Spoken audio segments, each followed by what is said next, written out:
ये जो अगला ट्रिगर है, अब वो कहीं न कहीं ये नज़र इस बात पर है कि बजट किस तरह का आता है, बजट में ऐलान क्या होते हैं। आज वित्त मंत्री निर्मला सीतारमण 2 अहम बजट पूर्व बैठकें करेंगी, प्री बजट मीटिंग्स। किन के साथ ये बैठकें हो रही हैं, क्या चर्चा होगी, इस पर ज़्यादा डिटेल के साथ हमारे सहयोगी प्रकाश प्रियदर्शी जुड़ गए हैं।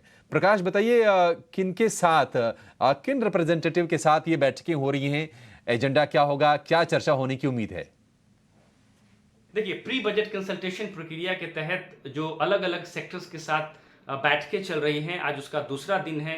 कल वित्त मंत्री की जो बैठक हुई थी वो इकोनॉमिस्ट के साथ हुई थी, लेकिन आज जो बैठक है वो काफ़ी इंपॉर्टेंट है। वो दरअसल फाइनेंशियल सर्विसेज और कैपिटल मार्केट्स के जो रिप्रेजेंटेटिव्स हैं उनके साथ ये बैठक होने जा रही है। तो जो जनरल बजट 2024-25 है, यानी कि चालू वित्त वर्ष के लिए जो रेगुलर बजट है, उसके पहले ये बैठक काफ़ी अहम मानी जा रही है, क्योंकि फाइनेंशियल सर्विसेज और कैपिटल मार्केट्स के जो रिप्रेजेंटेटिव्स हैं अपनी सिफारिशें वित्त मंत्री को सौंपेंगे, ताकि जो रिफॉर्म्स है फाइनेंशियल सेक्टर्स में उसको जारी रखा जाए, और जो भी नई सिफारिशें उनको करनी है या जो नए रिफॉर्म्स की वो उम्मीद कर रहे हैं उससे संबंधित मांग जो है वो आज की जाएगी। साथ ही साथ ये बैठक इसलिए भी इम्पॉर्टेंट है क्योंकि कई तरह की जो चर्चाएं हैं वो चल रही हैं फाइनेंशियल मार्केट में, कैपिटल मार्केट में रिफॉर्म से संबंधित। तो ये देखने वाली बात होगी कि जो भी सिफारिशें सौंपी जाती है उसको किस तरीके से आगामी बजट में शामिल किया जाता है।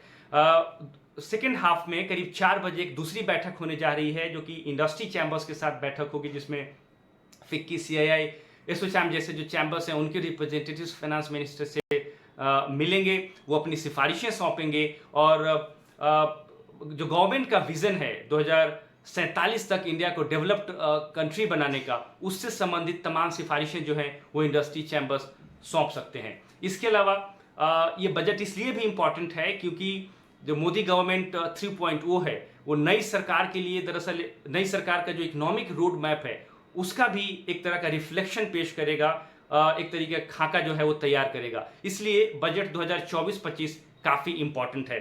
साथ ही साथ जो जानकारी हमें मिल रही है उसके हिसाब से इंडस्ट्री कई तरह की सिफारिशें सौंप सकती है, जो कि मिडिल क्लास से रिलेटेड है, इंडस्ट्री पार्टिसिपेंट से रिलेटेड है, रूरल डिमांड बढ़ाने से संबंधित है, और टैक्स से रिलेटेड रिफॉर्म्स, टैक्स कट से संबंधित सिफारिशें। साथ ही साथ हाउस होल्ड सेविंग्स को कैसे बढ़ाई जाए, कंजम्पशन में कैसे बढ़ोतरी की जाए, इससे संबंधित तमाम सिफारिशें इंडस्ट्री करने जा रही हैं, और इससे संबंधित जो सजेशंस हैं वो वित्त मंत्री को सौंपे जाएंगे।